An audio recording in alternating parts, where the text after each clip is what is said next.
자, 여러분들과 함께 히브리서 11장 23절에서 이 마지막 절까지를 한번 살펴보겠습니다. 23절부터의 가장 중요한 인물은 모세입니다. 그전 내용들, 22절까지 해서 가장 중요한 인물이 아브라함이었다면, 이제 이 23절부터 가장 중요한 인물은 모세인데, 23절에 보면 믿음으로 모세가 낳았을 때에 그 부모가 아름다운 아이임을 보고 라고 말을 하고 있는데, 여기서 이제 아름다운 아이다라는 것은 그냥 귀엽고 사랑스러운 아이를 의미하는 것이 아닙니다. 모든 부모가 자기 자식을 보면 다 아름답게 보이죠. 여기서 아름다운 아이라는 것은 이 아이가 뭔가 하나님 앞에 특별히 쓰임받을 아이다, 이런 영적인 인식이 있었다는 것입니다. 그래서 석 달 동안 숨겨 왕의 명령을 무서워하지 아니하였다. 그 부모가, 다른 부모들은 자기 자식을 죽이고 이렇게 했잖아요. 바로의 명령이 무서워서. 그런데 모세의 부모가 그렇게 하지 않을 수 있었던 이유는 이 아이는 뭔가 특별하다, 하나님이 쓰실 만한 아이다, 이런 영적 안목 가운데 왕의 명령을 무서워하지 않고 숨겼다. 모세의 부모의 믿음에 대한 이야기를 먼저 하고 있습니다. 다른 부모들보다 뭔가 이렇게 애착심이 더 강해서, 그래서 모세를 숨긴 것이 아니라 하나님의 뜻에 대한 이 영적 감각으로 숨긴 것이죠. 24절부터는 이제 이 모세에 대한 이야기가 나오는데, 24절을 보면 믿음으로 모세는 장성하여 바로의 공주의 아들이라 칭함받기를 거절하고, 모세가 믿음으로 자랐다는 것입니다. 단순히 성장한 것이 아니라 믿음으로 자랐어요. 그래서 바로의 공주의 아들이라 칭함받기를 거절했다는 것입니다. 이 표현이 굉장히 짧은 표현이라서 우리의 가슴에 와닿지 않을 수 있는데 엄청난 표현입니다. 그 당시 그 고대 근동 지역에서 애굽이라고 하는 나라가 가지는 상징적인 의미일 뿐만이 아니라 실제적인 의미, 엄청난 것이었죠.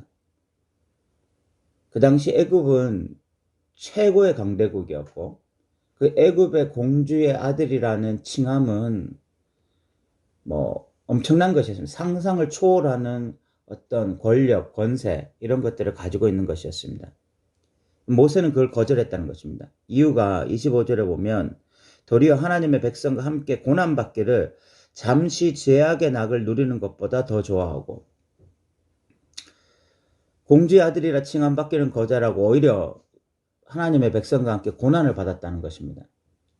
이것은 모세가 어떤 수동적으로 선택하게 되어진 일이 아니라 적극적으로 자신이 그렇게 선택하게 한 것입니다. 능동적으로 한 일입니다. 그 이유가 뭡니까? 잠시 죄악의 낙을 누리는 것보다 하나님의 백성과 고난받기를 더 좋아한 것입니다. 죄악을 누리는 것보다는 하나님의 백성으로 사는 것을 선택한 것입니다. 그 이유가 26절이죠. 그리스도를 위하여 받는 수모를 애굽의 모든 보화보다 더 큰 재물로 여겼으니 이는 상 주심을 바라봄이라. 이 모든 것이 그리스도를 위하여 받는 수모라고 생각한 것입니다. 그리스도를 위하여 받는 수모는 애굽의 모든 보화보다 더 귀하다, 이런 생각을 했다는 것입니다. 상식적으로 생각하면 도저히 이해할 수 없는 행동입니다. 분명히 고난보다는 보화가 더 귀한 것이죠. 내가 고난을 받는 것보다는 누리는 것이 더 좋은 것입니다. 그것이 일반적인 거고 그것이 상식적인 이야기입니다. 그런데 이렇게 할 수 있었던 이유가, 가장 중요한 이유가 뭐냐면 바로 믿음입니다. 믿음을 가지고 있을 때 믿음의 눈이 생기는 거예요. 믿음의 눈이. 그리고 그 믿음의 눈은 그리스도를 위하여 받는 수모가 애굽의 보화보다 귀하다라고 하는 생각을 가지게 만드는 거야. 그런 가치관을 심어주는 것입니다. 그러면서 이 모세의 삶은 상주심을 바라보는 것입니다. 여기서 상이라는 것은 어떤 특별한 상이 아니라 미래에 있을 영원한 구원을 의미하는 것입니다. 이것은 히브리서 11장 1절에서 말했던 믿음은 바라는 것들의 실상이고 보지 못하는 것들의 증거다라는 것의 또 다른 표현입니다. 미래에 있을 확실한 구원, 그것을 내가 확신하기 때문에 지금 이 땅에서 믿음으로 살아가면서 증명해내는 것입니다.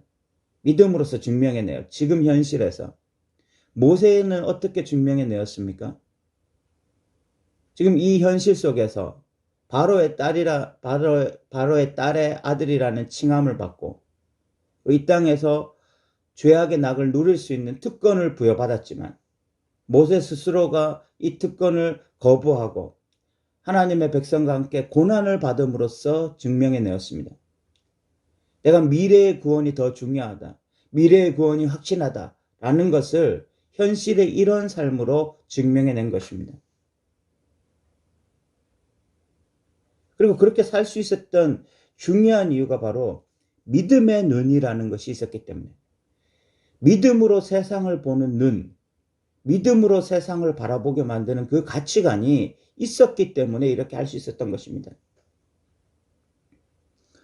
우리는 모세를 통해서 믿음의 눈이 있다는 것을 알게 되어집니다. 믿음의 눈이 있어요. 그냥 이렇게 육신적인 눈이 아니라 믿음이라는 것은 눈을 가지고 있습니다.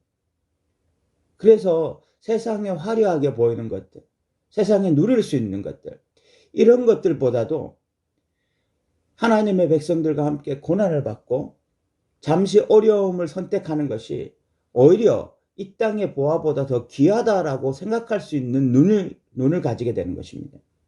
그래서 이 땅에서 기꺼이 자의적으로 스스로 고난을 선택할 수 있는, 고난을 기꺼이 선택하고 기쁜 마음으로 그 길을 걸어갈 수 있는 그런 삶을 선택하게 만드는 능력, 힘을 주는 것입니다. 이것이 믿음이 하는 중요한 역할이라는 것입니다. 사도 바울 역시 이렇게 살았습니다. 사도 바울도 스스로 고난을 선택했습니다. 스스로 어려움을 선택했습니다. 그러나 그는 그것에 대해서 결코 후회하거나 낙심하지 않았습니다. 왜냐하면 선한 싸움을 다 싸우면 이제 자기 앞에 의의 면류관이 준비되어 있을 것을 확신했기 때문입니다. 믿음의 사람들이 특이한 사람들이라서 뭔가 신앙 영웅이라서 그런 삶을 선택한 것이 아니라 믿음이라고 하는 특성이 이 땅에서 어떤 그림자를 보게 하는 것이 아니라 실체를 보게 해주기 때문에 이런 선택을 하게 해주고 이런 삶을 살게 해준다는 것입니다. 27절에도 보면 믿음으로 애굽을 떠나 왕의 노함을 무서워하지 아니하고 곧 보이지 아니하는 자를 보는 것 같이 하여 참았으며, 보이지 아니하는 하나님, 그분을 보는 것 같이 하여서 애굽의 왕의 노함을 무서워하지 않은 것이죠. 그럼 믿음으로 유월절과 피 뿌리는 예식을 정하였으며, 피 뿌리는 예식이라는 것은 그전에 한 번도 없었던 것입니다. 양의 피를 바른다고 해서, 문설주에 바른다고 해서 무슨 효능이 있을지 모릅니다. 한 번도 그전에 일어나지 않았던 일이니까. 그런데 믿음으로 그렇게 한 거죠. 그래서 이스라엘의 장자가 지켜지는 은혜들을 경험한 거고, 또 29절에 보면 믿음으로 그들은 홍해를 육지같이 건넜으나 홍해물이 철철 넘쳐 흐르고 있었습니다. 그것을 건너간다고 생각할 수가 없어요. 그런데 그 홍해 밑에 있는 육지, 하나님의 고속도로를 볼 수 있었던 것이 바로 이 모세의 믿음이었던 것입니다. 모세의 특징은 볼 수 없는 것을 보는 것입니다. 남들이 보지 못하는 것을 보는 것입니다. 그래서 기꺼이 자기 스스로가 이 땅에서 누릴 수 있고 특권을 행사할 수 있지만 그것을 기꺼이 포기하고 하나님의 백성답게 사는 것입니다. 그 이후로 여리고성 돈 이야기, 기생 라합 이야기, 기드온, 바락, 삼손, 다윗, 많은 사람들의 이야기가 증거되어지고 있습니다. 이 사람들의 다 특징은 믿음으로써 그 길을 걸어간 사람들입니다.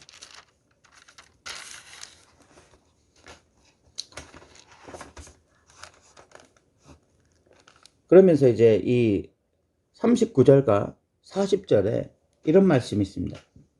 이 사람들은 다 믿음으로 말미암아 증거를 받았으나 약속된 것을 받지 못하였으니 이는 하나님이 우리를 위하여 더 좋은 것을 예비하셨은즉 우리가 아니면 그들로 온전함을 이루지 못하게 하려 하심이라. 이 믿음의 사람들의 특징, 엄청난 일들을 많이 당하고 고난을 당하기도 하고 어려움을 당하기도 하고 죽임을 당하기도 하고, 그러나 이런 사람들은요 세상이 감당하지 못한 사람들인데 이 사람들은 다 믿음으로 말미암아 증거를 받았으나, 약속을 받았습니다. 증거를, 너희들이 이렇게 살면 하나님이 무엇을 주시겠다라는 증거를 받았으나 약속된 것들을 받지는 못했어요. 그러니까 약속은 받았지만 약속이 실제적으로 자기의 삶에서 현실에서 이루어지는 것은 보지 못했습니다. 그런데도 이 사람들이 누구 하나 원망하지 않고 누구 하나 불평하지 않고 끝까지 믿음으로 경주했다는 것입니다. 그 이유가 무엇이냐?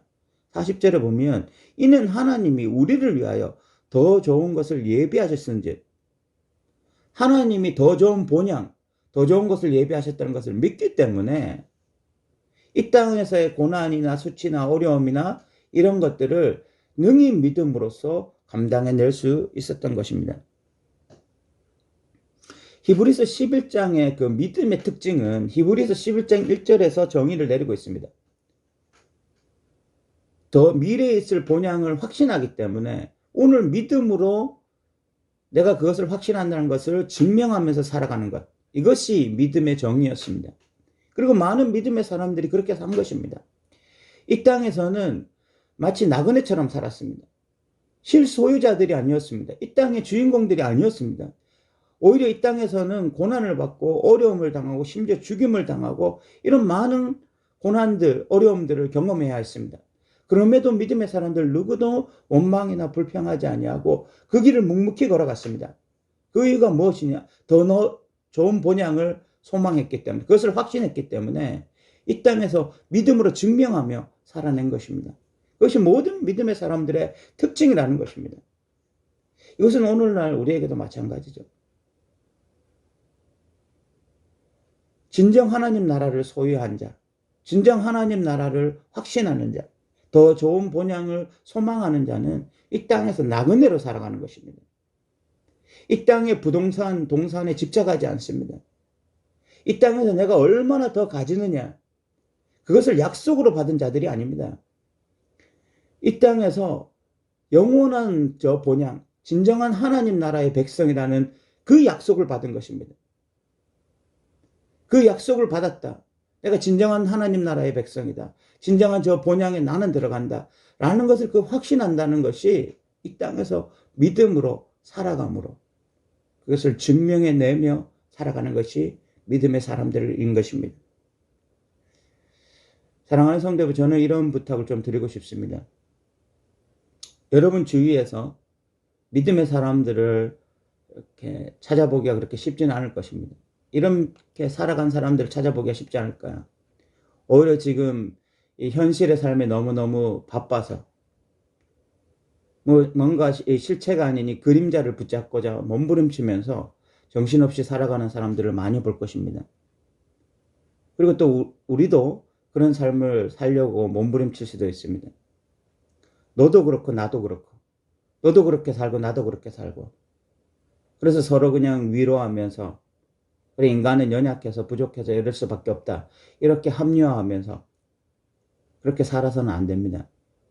우리의 기준은 우리가 지금 주위에서 보고 있는 사람이 아니라 성경에서 제시하고 있는 믿음의 모델들입니다. 그것은 히브리서 11장에 나와 있는 사람들이죠. 이 사람들이 우리의 모델입니다. 히브리서 11장에 이런 믿음의 사람들을 소개하는 이유는 이 사람들이 우리의 모델이기 때문에, 이 사람들이 우리의 기준이기 때문에 그렇습니다. 이 사람들은 너도 그렇고 나도 그렇고 여기에 포함되지 않는 사람들입니다. 이 기준에 적합하지 않은 사람들입니다. 오히려 이 사람들은 믿음은 바로 이런 것이라고 우리에게 말을 하면서 그렇게 살아갔던 사람들입니다. 그래서 우리는 주위의 사람이 아니라 히브리서 11장의 믿음의 모범들을 보면서 우리도 이런 삶을 살기를 소망해야 됩니다. 정신을 차려야 됩니다. 뒤로 물러가 멸망에 빠지는 자들이 되어서는 안 됩니다. 매일 젖이나 먹으면서 만족하는 신앙이 되어서는 안 됩니다. 출애굽 1세대가 광야에서 원망 불평하다가 참 안식에 들어가지 못했던 것처럼 그런 자리에 있어서는 안 되는 것입니다. 믿음으로 이 마지막 시대에 영원한 하나님 나라 백성이라는 것을 증명하며 살아가는 저와 여러분 되시기 바랍니다. 들어주셔서 감사합니다.